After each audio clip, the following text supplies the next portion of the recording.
नमस्ते, मैं रीता मौर्य। मैं अपने रीता सुनांचली लोकगीत यूट्यूब चैनल में आप सभी का स्वागत करती हूँ।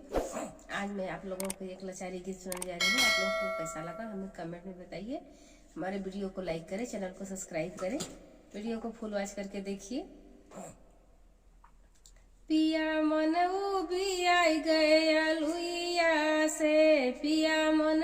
भी आई गए लुइया से, जाई के बजरिया से कटहर लिया दा, जाई के बजरिया से कटहर लिया दा, रजाओ के कटवाई दा ससुइया से, रजाओ के कटवाई दा ससुइया से, पिया मन भी आई गए लुइया से, पिया मन भी आई गए लुइया से,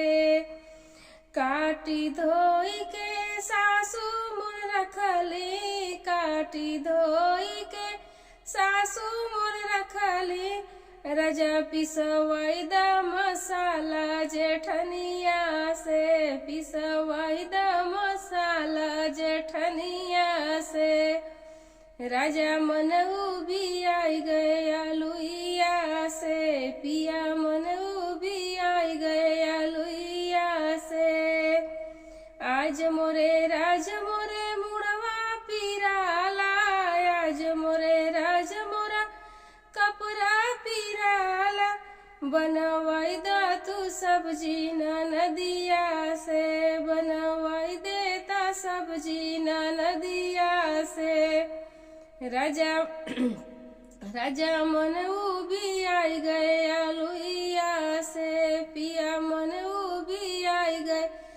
लुइया से, 10-12 रोटी कटोरा भर सब्जी, 10-12 रोटी कटोरा भर सब्जी, राजा भूखिया न लागे बीमरिया से, मन